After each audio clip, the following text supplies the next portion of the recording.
Ladies and gentlemen, welcome to The Right Time. My name is Bomani Jones. Thanks for listening wherever you get your podcast. Rate us, review us, give us 5 stars. You're going to give us 4 stars. I'm inclined to believe you are a hater. It is that time of week where we have a guest joining us. On with us now. Check them out at Channel 6. Check them out, Thinking Out Loud, which will be doing a show. They're on the SEC Network, and they will be on for the SEC Championship game, I believe, at noon. And he is the best college football writer in America. Spencer Hall, what's going on, man?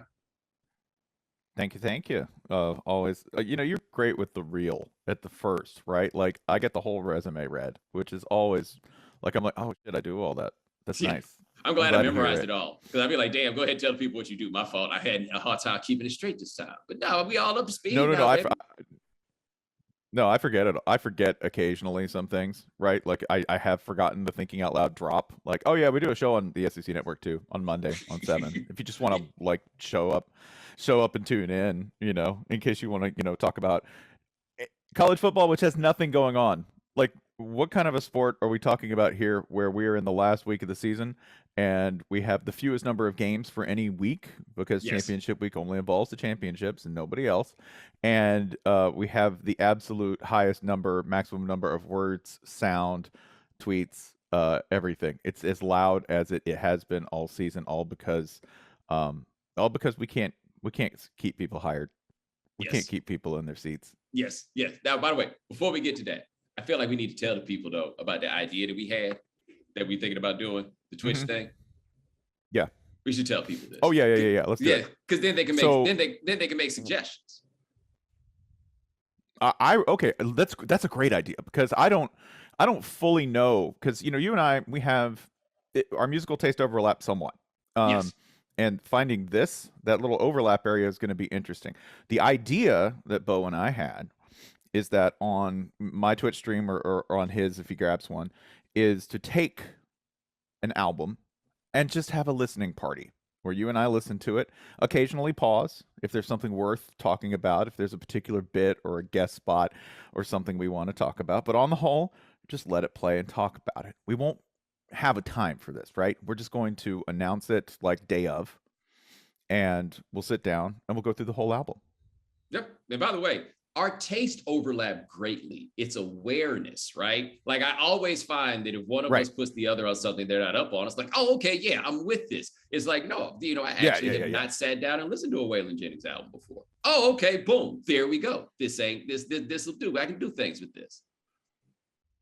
Yeah, so please, if you are hearing this and you go, ooh, I have a suggestion, and you can add either one of us on Twitter. I think that's probably the best way to do it.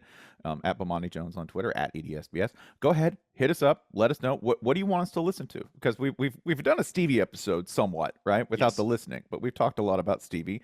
That's always on deck. I'm never going to say no to a Stevie record, but like get far afield. Whatever album you think, whatever classic album you think we need to listen to, it's all on. I don't think there's anything off limits here. I'll listen to anything. Yeah, don't be trying to impress us with your obscurity though, because we want other people to actually check this shit out too.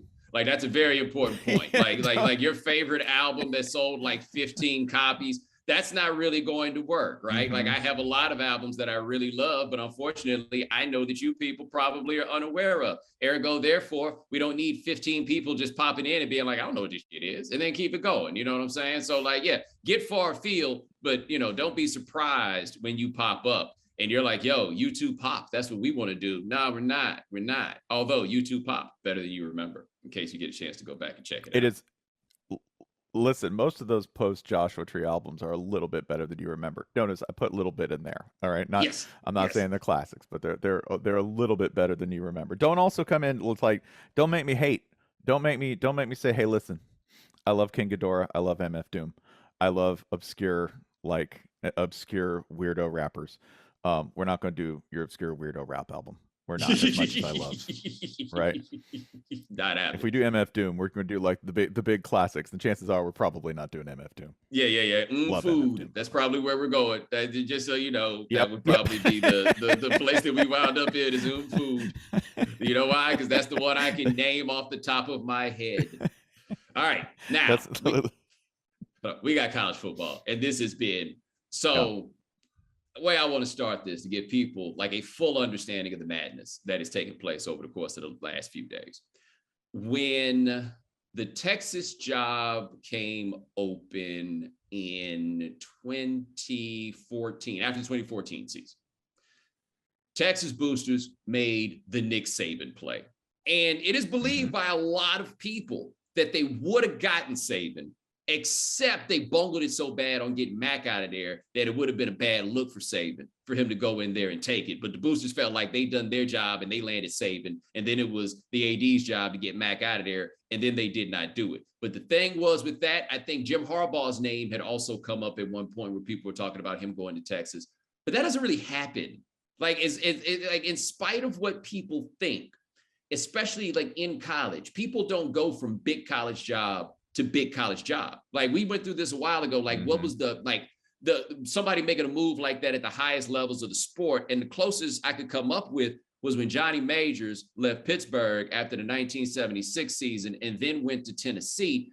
But Johnny Majors going to Tennessee is something different. You know what I mean? And the money was not what it was in college sports now, and in college football in particular. So like even Jackie Sherrill going from Pitt to Texas A&M, it was more likely that somebody would go from a job like Pitt down to a job like Texas A&M, which is what it was at the time, just for you youngsters. Pitt was definitely a more high profile job than Texas A&M.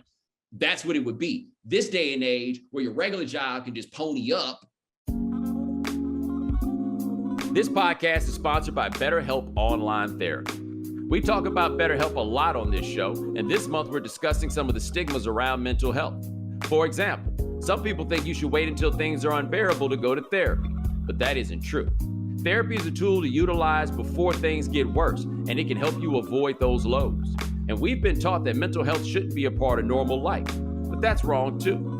We take care of our bodies with the gym, the doctor, and nutrition. We should be focusing on our minds just as much. BetterHelp is customized online therapy that offers video, phone, and even live chat sessions with your therapist, so you don't have to see anyone on camera if you don't want to. It's much more affordable than in-person therapy, and you can be matched with a therapist in under 48 hours. Give it a try and see why over 2 million people have used BetterHelp online therapy. And the Right Time with Bomani Jones listeners get 10% off their first month at betterhelp.com/Bomani. That's betterhelp.com/Bomani. Does this sound familiar? You got one device that lets you catch the game live, another that lets you stream your favorite shows, you're watching sports highlights on your phone, and you've got your neighbor's best friend's login for the good stuff. Well, I want to tell you about a simple way to get all that entertainment you love without the hassle, and a great way to finally get your TV together. It's called DirecTV Stream, and it brings your live TV and on-demand favorites together like never before, so you can watch your favorite sports, movies, and shows all in one place. That means no more juggling remotes and no need to buy another device ever again. And the best part? There's no annual contract. So get rid of the clutter and the confusion and get your TV together with DirecTV Stream. You can learn more at directtv.com. That's directtv.com. Compatible device required. Content varies by package. People don't do that. That's not what it is. And then we look up and we're hearing Lincoln Riley is going to LSU, right? And I firmly believe that Lincoln Riley was going to LSU because too many people at LSU were saying Lincoln Riley is coming. We got people associated with the program start following Lincoln Riley, players, recruits, they start following Lincoln Riley. The next thing you know, Lincoln Riley gets up at the press conference after they lose to Oklahoma State, which, by the way, never happens. But we're not even thinking about that. Oklahoma State is a top 5 team with a good, like a legitimate chance to be in the playoff. All this stuff don't matter. Lincoln Riley got up at that press conference and was like, whoa, I'm not going to LSU. And then the next day he went to USC. When does that happen? He wasn't lying. That's my favorite part of that. I wasn't going to LSU, buddy. Now, where am I going? You should ask that follow-up. You might want to ask that follow-up next time. And in case you think it's improbable, it just happened. It just happened. Yeah. The only coach I can think of, like the only comparison, and it's a weird one now, especially in light of how the last 15 years have gone, was Dennis Franchione leaving Alabama after, some pretty good years there. to go to Texas A&M. Now, admittedly, the brands right now make that look a lot crazier than it was at the time because Alabama was in a lull. Alabama was the kind of team that, could win 9 or 10 games, but they could just as easily collapse and go back down to 6 because they weren't the same machine. They hadn't been fully Sabanized at that point, right? Like right now, Alabama for the next 5 to 10 years, just based on like the exhaust, based on like the accumulated credit of all of the momentum that they have under Saban, the next 5 to 10 years, take that job. Take it. You're going to get a big buyout, and you're probably going to have a roster full of more talent than you've ever messed with in your life. Even if you go out the next year and you do 0 recruiting, you'll still have a pretty good roster for 2 or 3 years until the Larry Coker effect kicks in, and you start sliding back down into being merely good. Right? Because you haven't managed to maintain the same fearsome level of recruiting. I think what you've seen here too with Riley leaving for USC, which is Oklahoma to USC, by the way, is like that is some luxury brand to luxury brand switching. I know USC is a little bit down at the moment, but that program with its advantages, if you get it into high gear, goes as fast as any program in the nation. But going from OU, particularly too, like leaving the security of arms that were ready to hold you for a decade plus. Oklahoma has not had a modern coaching search since 1999. They haven't really had a modern coaching search. Like the internet was still a fledgling thing, right? There was no such thing as social media in 1999. I think what you're seeing here is you're seeing the realignment and sort of the overall sort of shuffling of conferences and teams finally having an impact on labor hires. That's really what we're talking about, because I don't think Lincoln Riley makes that jump as assuredly and quickly to USC if Oklahoma wasn't bound for the SEC and if they weren't going to face a full SEC schedule in a much tougher conference. All right. Now people have said, well, is he scared of that? Let's talk about strategic decision making and not emotional decision making. Where do you think you're going to make the most secure hay for the next decade if you're Lincoln Riley? Do you think it's with the Sooners going into the SEC, where you're going to have to accept losing 2, maybe 3 games a year as a good team? Because that's what's going to happen. Everybody in the SEC, by the way, you're going to have to get used to losing more games. That's going to happen because you're going to have more competition in there. I know, make your Texas jokes if you will. They won't be bad forever. They really won't, okay? I know that I'm not personally blowing smoke up Bo's ass here. They're not going to be terrible forever, all right? No. And Oklahoma's not going to be great forever, right? Especially if they're not managed correctly. And Oklahoma's always had an unusual position recruiting-wise because they recruit a lot better than you think, and they recruit nationally. But they are in Norman.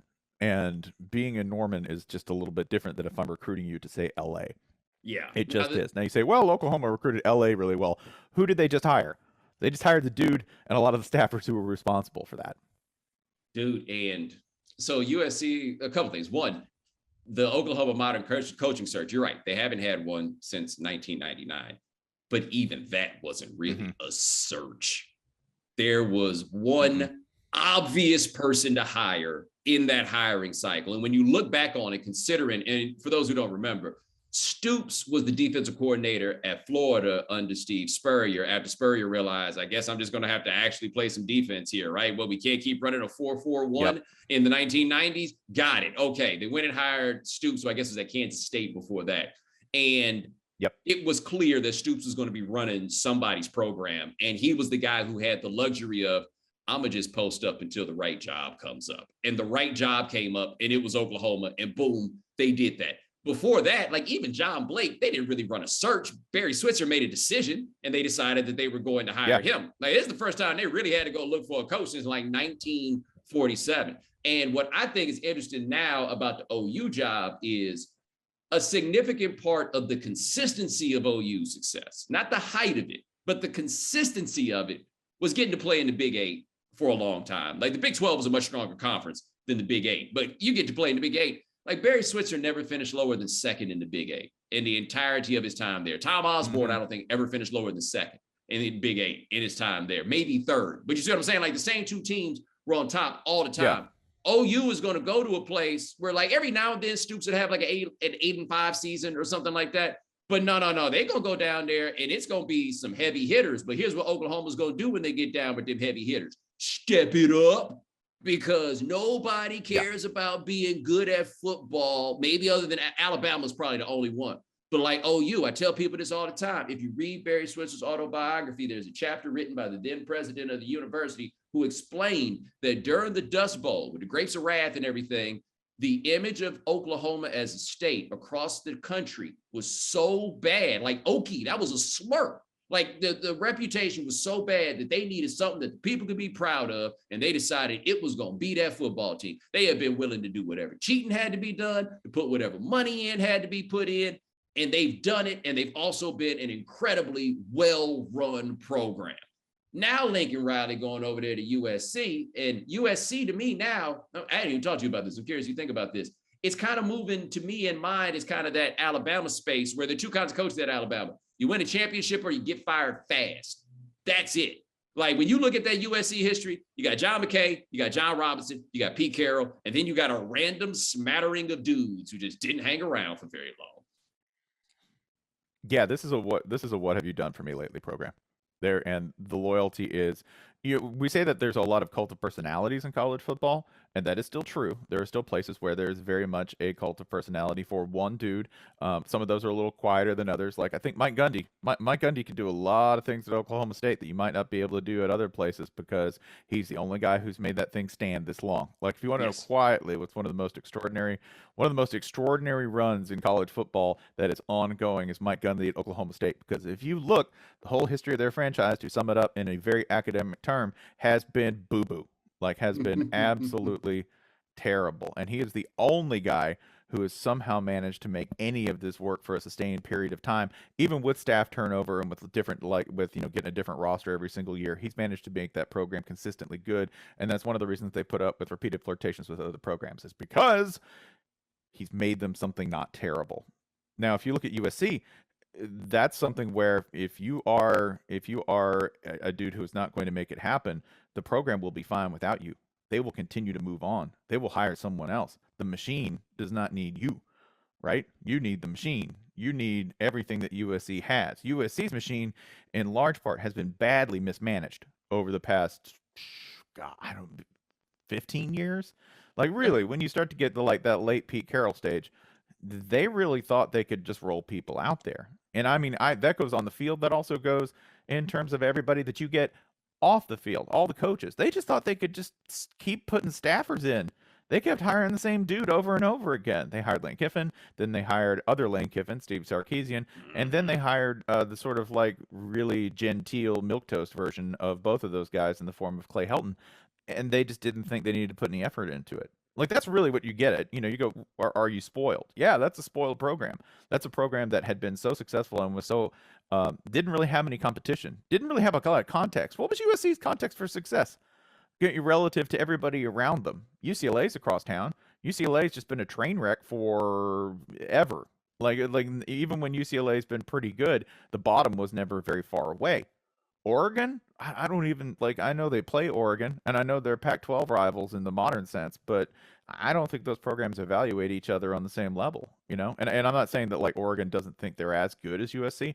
I'm just saying their metrics and what they understand as success, it's very, very different, and it's very different historically. USC, I think, just expects to be generationally good, even if we know that isn't possible without a coach who sort of changes the way they do everything. Like Pete Carroll. You got to remember, Pete Carroll was not a popular hire. Carroll was not a popular hire. He was way down the list of dudes, and he had failed before and then changed the way they did everything. Also, he's a singular talent. A lot of the times when you go, well, why are schools paying this much money? Okay, there's two things. One, ADs are winless. ADs are winless in negotiations.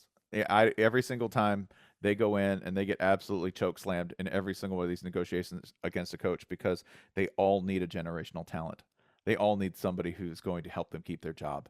And they need somebody who is going to be markedly different. And that markedly different thing is indeed rare. If you say, hey, would you pay that much for Pete Carroll? For 1999 Pete Carroll? Yeah, because that dude got 4 hours sleep a night. And all he did was recruit and work for your program and occasionally boogie board on the beach. That was all that dude did. So those guys are rare, and maintaining that kind of pace is rare. And that's why Alabama pays all that money for Nick Saban, because that man has one thing in his life. And then sometimes he plays golf, and that isn't even very often. Yeah. And see, here's the other thing about the USC job that I think gets lost. Here's the biggest reason why we here right now. In 2020, USC had the number 71 recruiting class in America per Rivals. They recruited one of the top 25 players in the entire state of California. Yikes. Only one of them. In this transfer portal world, you can kind of fix that problem, right? Like you can kind of correct that one and get a do-over on that. But they actually, when I was just looking at the recruiting stuff not too long ago, they actually have not recruited as poorly as it felt like. Like that year was the big one where people were like, well, Clay Helton ain't going to be there. We ain't going there, right? Like otherwise, you look at it, they had some players, they just weren't well coached. Like getting this thing back up and running isn't going to be nearly as difficult. I always feel like the problem with USC, where I would be concerned, is what assistant coaches get paid is a king's ransom in Norman, Oklahoma. It's a king's ransom in College Station, Texas. You might have a roommate in LA if you want to live close to your job, but not live too close to your job, because they did used to call USC the University of South Central. That is correct. And location-wise, LA is always a challenge, because if you say, ooh, I can get a little more house over here, that over there is another 45 minutes in traffic. Easy. And you're in a job where you're going to be spending a lot of hours at the office. Also, you're going to be going to the airport a lot, right? And these sound like silly considerations. They're not, especially like talk to anybody who has ever worked at Stanford. Like Stanford had to like use on-campus housing for assistants and for staffers. That's how expensive things are in Palo Alto. So your assistance pool matters. The logistics of the program matter a lot. Like you go, okay, man, how on earth is Alabama this good at football? Like that is a question. If you think like, okay, where am I going to find the best possible teams? If you are a person who knew nothing about sports, absolutely nothing, you said, where are people going to be good? You go, well, probably where they got the most money. That's my guess, right? And then you go, well, who's at the top of this sport? Alabama and Clemson.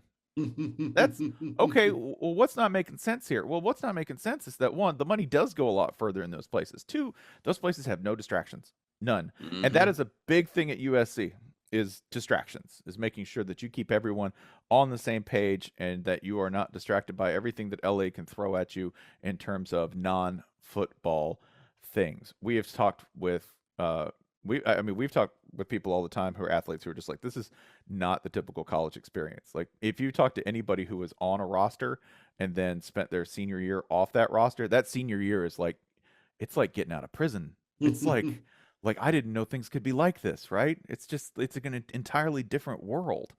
And at places like Alabama and Clemson, you can keep people in that tunnel pretty easily. The bigger the stage and the more things there are to do, the harder it is to convince everybody that football is absolutely the most important thing in your life. And that is where name, image, and likeness comes in, because name, image, and likeness, I know, is killing some coaches right now. Not in terms of actually making their lives harder, but of sucking attention away for just a second, of making football something that is 1%, 2% less important in your life when you're thinking about, well, I got to manage my profile. I got to manage all this. It's time. It adds up. And that's the sort of thing that coaches absolutely obsess and hate, because they can't control it. They have to give players some autonomy in that, and they have to figure out a way to get their programs to work with it. These are all new skills. They're all new dynamics, and there's something that even the young guys don't fully know how to negotiate yet. Yeah. But see, the one plus, though, I feel like if you're an assistant being in Norman or somewhere like that versus LA, it all depends on if you care if people know who you are. Right? Like if you are in Norman, people care who you are. Like one thing that happened with Nick Saban, him leaving the Dolphins job, because people are like, oh, Saban was such a failure. He hadn't gotten started yet, but he wasn't a failure. They weren't running him out of the joint. They actually wanted him to stay in Miami. But one of the reasons why he wanted to go back to college was, in college, being the wife of the head coach means something. Yeah. Nobody cares who Nick Saban's wife is in Miami, Fort Lauderdale, Palm Beach, Davie. They don't care nothing about no Miss Terry in any of those places. But in Tuscaloosa, when you decide that you're going to put A.J. McCarron's girlfriend on the cover of the local magazine, you got to put Miss Terry on the cover of that thing too, right? Like we know her name. That's the difference. So if you're an assistant, maybe, depending on what your wiring is, but if you out here, you like to get out here in these streets, like to see what you can do, like to see if you can make it happen. Shit, LA, dog. Like I thought about this with Riley, and I think this is an underrated part of it, because that dude takes the job and then calls the staff, the ones he likes, and is like, y'all trying to roll? And they're like, Yeah. And next thing you know, these dudes are on a plane. They got a bag. Ain't nobody sold the house. Ain't nobody thought about selling the house. Ain't nobody making no moves. None of that. Like, that's the wildest thing about this with college football to me is really they hit Lincoln Riley and they're like, you want to come? Yeah. So you'll be here tomorrow? Yeah. I could not imagine my life moving in that kind of breakneck speed on something that's that important. I don't even have a place to stay there. Listen, man, you want to know somebody who will pull the trigger on an extended stay hotel faster than any human being on the planet? It's an assistant coach on the make. That's it. Would you like to go across the country? Hey, you know what? My shampoo comes in tiny little bottles for the next month and a half while somebody else, probably my poor spouse, figures out what to do with the house, with the dog, the kids, everything else. They just jump. They just go. And why not? Because guess what you could do in LA that you can't do in Norman? You can go get a beer. You can go get a beer and nobody will worry, right? Nobody will wonder. You can go to the beach for a second, all right, on your little highly coordinated schedule that your obsessive, weird aggro coach has printed out for you. It says 9:15, show up for recruiting session. Between 8:45 and 9, I might be able to go do something else for just 15 minutes. And that'll make all the difference. That'll be all you need to get through the day. That's what you can get if you go to LA because they don't care. They don't call your wife Miss Terry, all right? They call her Terry. That's what they would call her. The insolence of not giving the miss, right? Yes. You've become everything in a program where it's all about football. It has its own gravity and it gets its own honorifics, right? Even your kids, man. Like, think about that. Kids-wise, you go to LA, who gives a shit about your dad being the coach at USC in LA? All right, nobody. They might not know that USC has a football team. That's like that can happen. There will be people in that city who will have no clue that USC has a football team, and that might be what you want. That might really be what you want, or it might not be what you want. You want to leverage that. There are all kinds of dynamics that sort of determine where people go and what they want. And that, by the way, that's going to go for players. Again, NIL has changed a lot of that thinking. Like, that's the thing. If you are a really good player, if you are a star caliber player, I don't know if there's any place to be that for your long-term lifetime earnings that's better for being that than being at USC, right? So, like, if name, image, and likeness had existed around the Reggie Bush, Matt Leinart would have made all the money because he won a Heisman and then came back, right? But, like, because the reason that O.J. Simpson could be the pioneer Black dude in advertising is because he went to USC. The people who were making those decisions for Hurts are USC grads, right? Like there's a wing of people, and then all this, just general Hollywood type stuff and everything else. Like, these dudes that were willing to leave LA to go to Oklahoma to play for Lincoln Riley, they staying asses right home, absolutely right home, because they're like, hey, now that I think about this, that didn't make any sense at all what I was about to do. Though, there is a niche here, a demographic I find fascinating, because you and I are talking about macro. We're talking about, okay, somebody who's going to be a star, go to the NFL, get their name, image, and likeness, and roll it up into something which is their personal brand, right? Down the road, we're going to have a podcast. We're going to have a channel. I'm going to have several major endorsements. I'm going to have relationships with brands. That's cool.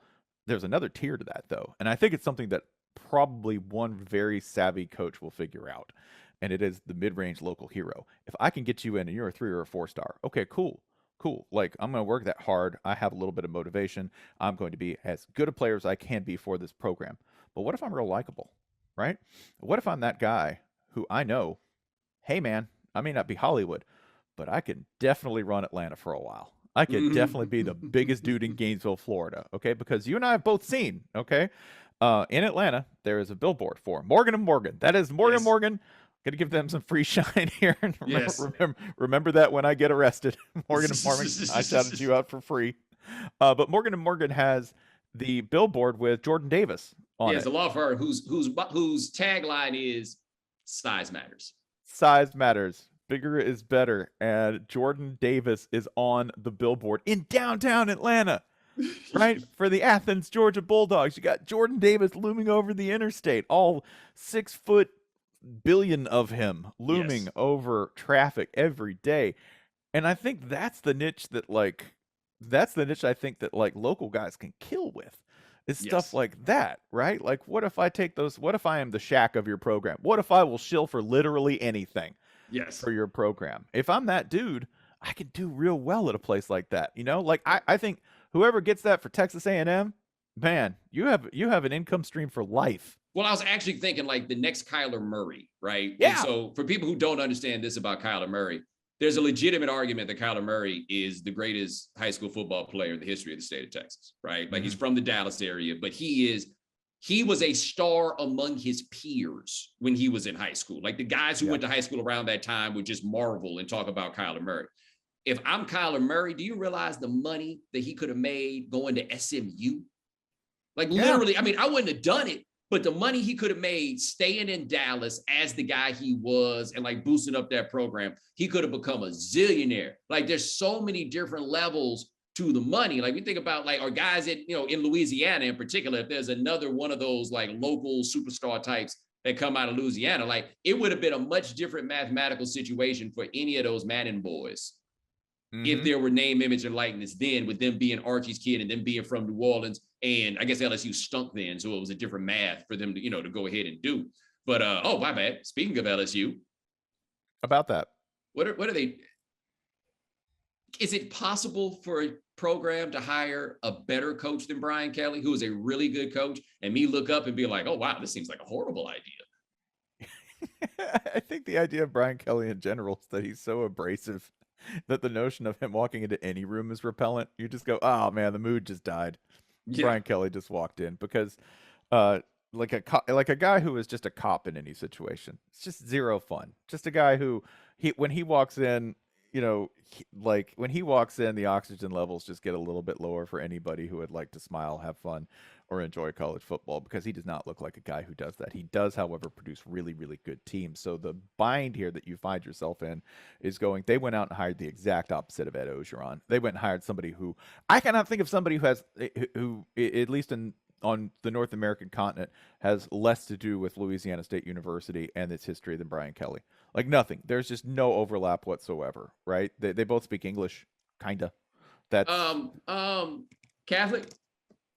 I mean, yeah, maybe, but I think that's a part of it, and maybe that's compatible with predominantly Catholic Southern Louisiana. But on the whole, what does this man have that Ed Ogeron also has? Like nothing. Not a national title.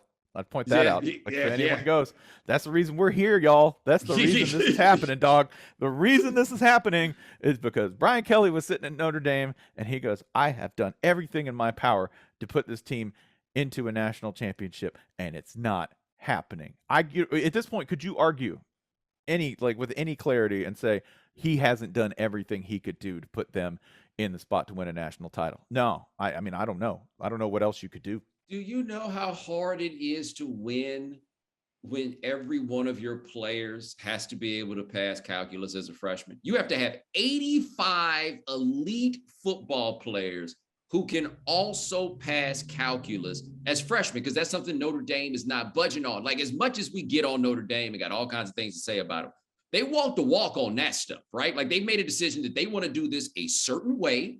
And a lot of people talk that, but don't actually do it. Notre Dame has been that, right? Like Lou Holtz got them to be a little more flexible about it, but in the end, they still have their requirements, and you got to respect that fact. So now you telling Brian Kelly, I ain't got to get calculus players no more?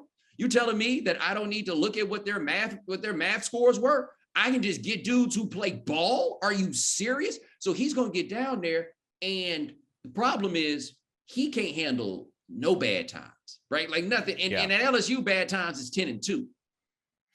It's 10-2, and you're going to lose to somebody you don't want to lose to. That's it. Like, the thing that adds up when you talk about an SEC schedule is you have certain losses that become intolerable.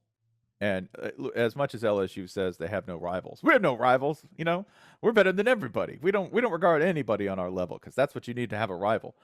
You can't lose to Ole Miss. You can't lose repeatedly to Alabama. You can't. Like, ultimately, you can lose tight to Alabama, but you can't get blown out. You can't lose to Arkansas, right? Even though that's happened pretty recently. You can't lose to those teams. They become repeated irritants that ultimately your employers will no longer be able to tolerate. The leash is a lot shorter. Gainesville's a great example of this, because Florida, if you want to know the things that added up for Dan Mullen, you go, why are we losing to Kentucky twice? Why? You might, one might be a lightning strike, but why are you losing twice to Kentucky? That's, rhetorically, those are things you can't come back from. You really can't. Now, is he going to recruit well? Yeah, everyone at LSU recruits really well. Everyone. Like, I think the person who didn't recruit well last was Curly Hallman. Yes. Everybody else, if you can say, hey, Mom, you can come watch me in Baton Rouge. It's less than 2 hours away. The talent you can get within a 2-hour radius at LSU is bonkers. Absolutely bonkers. And then you add to that Brian Kelly has been, one thing I don't get, one complaint I don't get is people have been saying, oh man, like how's Brian Kelly going to learn how to recruit down there? Where do you think he's been? Where, like he's in, like for some of these recruits, he's in the same room. Like that's for a lot of these guys, he's at least in the same room and knows who they are. He's already been talking to them. That part's not going to be hard. I don't even know if they need to get that particularly regional. Usually you have 1 or 2 guys on staff who are like local jobbers, right? Who are like, yeah, I know all the high school guys here. Yeah, they're going to need some of that. But on the whole, they're going to be fine at recruiting and they're going to win games. They're going to win a lot of games. It's just about the ones you lose. And who? And Brian Kelly gonna need to learn, man. You ain't gonna be down there hollering at so many of these certain people, right? Like Nick Saban got himself to a point where he could holler at Skip Bertman, right? Which is kind of some wild stuff. You get there, but he's going to have to figure out some level of charm because them folks down there, I don't even like demanding doesn't even necessarily feel fair. Because like if Les Miles had put up the same records he did in the last 5 or 6 years that he was there, but just one more win against Alabama, just kind of sprinkled in there, he might have been able to keep the job. But the argument for firing Les really was, we can't lose to Alabama 5 years in a row. Like losing to them even like 3 out of 5, we can live with that, but we can't lose to them no 5 years in a row. Man, Brian Kelly get down there and get spanked by Saban. The look on his face and the way he deals and getting down there and blaming those players. No, man, these players got more options for leaving you, buddy. No, and also those players, by the way, the fan-player relationship at LSU, it's not one of these places where they necessarily specifically root for the jersey. Gatorade knows there are many paths to greatness. How you get there is up to you. Sometimes you got to grind it out. Get up early even when you're not feeling 100. Sometimes it takes staying focused on a goal, knowing where you want to be and that you'll have to pour everything in to get there. Other times, you just need to dig deep and show some guts, to be brave and never let anything stand in the way of what you want to accomplish. Then there are the days you just have to get in the gym and see some gains. Put in all the reps and get stronger each day. But whatever path you take to greatness, Gatorade's proven formula is here to help you fuel it. Greatness starts with G. I think Louisiana State fans on the whole have a relationship with players which is borders on the personal. They're like, I like that guy, right? I like Tyrann Mathieu. This is a program that has never been shy about embracing individuals. They're the program that by brand produces like hype reels for guys like Joe Burrow. Remember, There were like not 1, but 3 distinct installments of an entire video series that LSU did on Joe Burrow throughout that season. Right? It's a place where he comes out with the like Cajun spelled Burrow with the EAUX at the end, right? And shows it off to the crowd, and they let him do that. There are other programs that wouldn't really like highlight other individual players that much or have like a tradition of individual players wearing the same number like they have at LSU. It's a place where if Brian Kelly, this is all my way of getting around to saying, if Brian Kelly gets on someone's ass on the cameras, it's going to be a little bit different at LSU and everyone else because there are a lot of people who might actually identify with the player in that case. I don't know if you're familiar with Brian Kelly, but among other things, he's the guy who was captured on camera shooting a middle finger at Tommy Rees after he threw a pick. Like that's a guy who will absolutely scream and blame his players. That's probably like personally, I like to put all my cards on the table. I don't like the dude. I don't know anyone who's like, wow, yeah, what a fun guy. What a great hang that guy is. He's very good at his job, but like, if you see him, I think he's the player, he's the coach I've seen blame players most. He's not, and that's like, say this for Nick Saban. Nick Saban would get up, and as anyone who's worked one of those parabolic field mics can tell you, the things he says to people during games border on like NC-17 plus. Like nobody is more scathing, direct, and honest to players, coaches, everyone during a game than Nick Saban. At the same time, after the game, that is not the dude who will ever say anything but it's on me. It's like one voice, focus on me. That's it. Nobody else gets blamed, right? I'm not going to single out a player. Like Nick doesn't do that. Same Brian Kelly do that. How's that going to go over in Baton Rouge? Because you know what else Baton Rouge people aren't? They don't have a simple relationship with authority. How's that? It's layered. It's complex. Yes. And just because your coach says it doesn't mean anyone's going to respect it. Shouts out to LSU Twitter, by the way, who has challenged every single opinion anyone has ever had about their program and others every single day for the past 10 years. Yes. I'm just here for it. One thing I give LSU, for the last 15 years, it's always been fun. One way or another, it's always been fun. They are the most interesting program in America. They are actually, I said this in years past, and I think this actually still holds. They have the best chance of being like a modern Miami of anybody else, just because of their geographic dominance of a high talent area where they can get all those guys. Like, they're always, the floor for what your talent level is going to be at LSU, I think, is higher than the floor anywhere else. You are never going to be able to blame the players or blame the roster, because anybody can get a decent roster down there. Nobody else can make that call. Now, I will say there was one player, the only player I've ever seen like LSU fans really dislike was Jordan Jefferson. And I feel like they didn't really fully come to dislike him until he messed it up for the Honey Badger. That time he got caught jumping that fence. And then whoever decided to come snitch and knock on the door just because they were smoking weed. I think that too. Like, think about that. That's player based, isn't it? Like, they didn't, it wasn't just an abstract, like, we don't like that guy, or because he lost some games, because Jordan Jefferson lost some very weird games as starter. He also won some very weird games as a starter. Okay. Like, maybe the most perpetually unusual starting quarterback in the history of the Southeastern Conference is Jordan Jefferson, because you look at the games he won and you go, wow, that's weird. And then you look at the games he lost and you go, well, that's equally weird. Like, dude did not do one thing normal. The reason they didn't like him was because, they messed it up for a player they loved. They messed it up for another guy, right? Like, I think they have a somewhat unique sense of loyalty to the player, which I do think is a little bit unique. Like, that's unique. Like Alabama, it's not monolithic, but on the whole, the team is the team.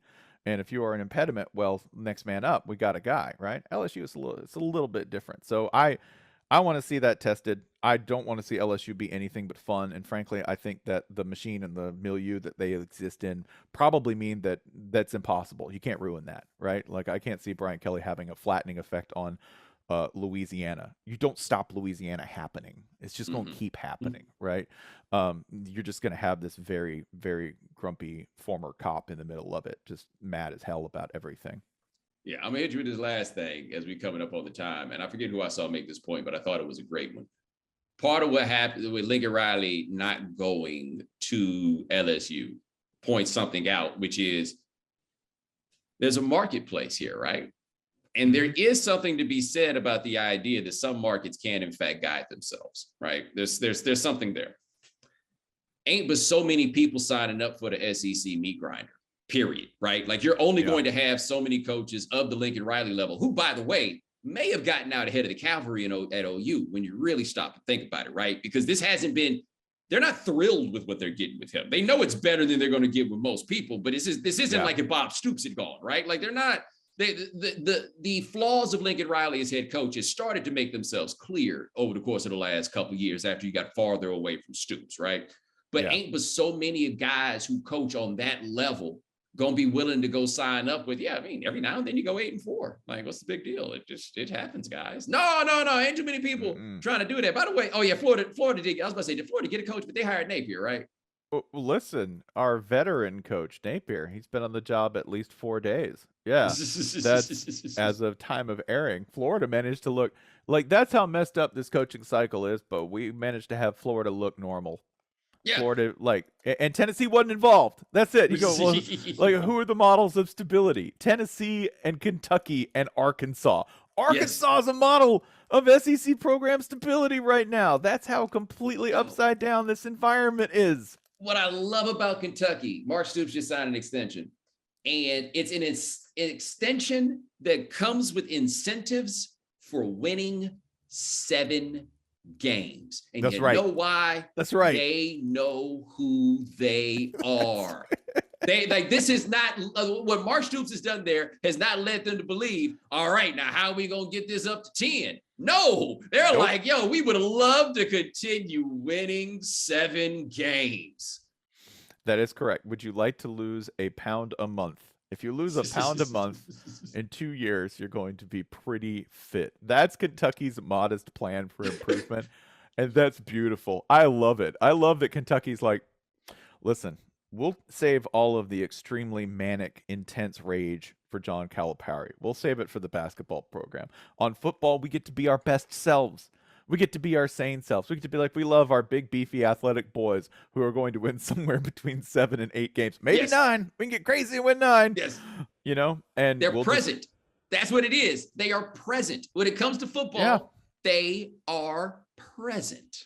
Like, I cannot believe I'm at this point. Like, I am a Florida fan, and I cannot believe I am at the point where the dude shows up and he absolutely snoozes the presser. Like, he snoozes. Like, Billy Napier up there is just a whole bunch of no-dos, and it's perfect. I thought, oh, that's great. What are you talking about? Well, we're going to be organized, and we're going to be methodical, and I'm going to bore everyone to death in this press conference. I'm like, great. Awesome. That's fabulous. Yeah. Are you dressing up like Darth Vader? No? Okay, great. Awesome. Are you recruiting? Yes. Okay, great. That's right. That's all the way. He just need to get up there and be like, look, dude, I get players. Ask about me. Yeah. Right? Like that's like I'm waiting for somebody to become the head coach and just be like, look, I'm gonna get players one way or another, and we gonna work that shit out from there. Like the key there is one way or another. I want somebody to say that out loud. If there's anything you ain't got to worry about, we gonna have players at this place. So what's your recruiting strategy? By any means necessary. Just walk up, put the bag on the table. Yes. Be like, go That's why I come out there. You see what this is? This is a bag. Putting it out there. Like answer every question like that. So what's your spring practice plan? Bags. Yes. Getting bags. Yeah. Get bags. I'm like, who's the coach that's going to finally get this job and be like, yo, so what is your plan? Well, the first thing I'm doing is hiring Trooper Taylor. And for those of you who don't know, Trooper Taylor used to work at Auburn. Like he was their big recruiter when they brought Cam Newton in. So you understand what is kind of being intimated here in this discussion. Like I want somebody to get all those guys, right? Names that most people don't know. And I don't even want to throw them out here necessarily, but just somebody just to come out there. This is going to be my recruiting staff. No, we're not even going to actually have an offensive coordinator. I'm just going to have a squad full of running backs coaches. It's going to be a bunch of running backs coaches and D-line coaches. The D-line coach is also the one that's asked to do these things. Yeah, who's your big X's and O's guy? X's and what? I don't know. We got players. We put them on the field and give them the ball. Let's see what they do. Like that is very much like somebody will. I mean, I think people have already done that to one extent or another. But it's fascinating to me to see a hire at a place like Florida, which values flash and values scoring 1 billion points, and quietly managed to sort of get a little bit of everything they wanted in one dude, including, by the way, a guy who has my favorite thing, which is he says the word program.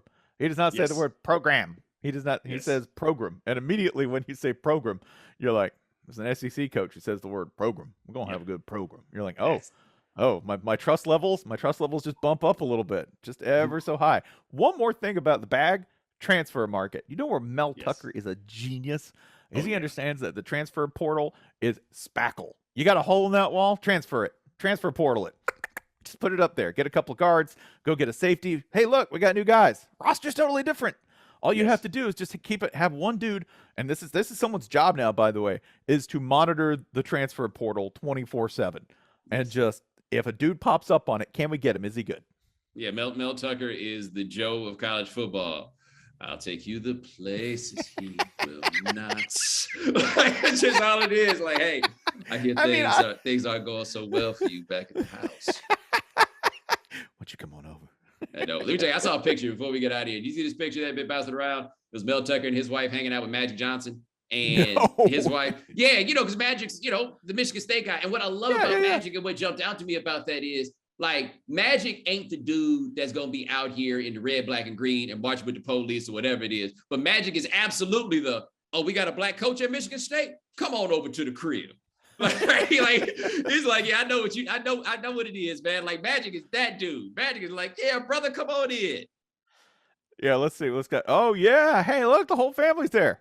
Yes. That's amazing. Give him a jersey and everything. Dude, we 30 years ago, we was putting Magic in the ground. Magic is living the greatest life of anybody I could possibly think of. I can't think of anybody living better than Magic Johnson.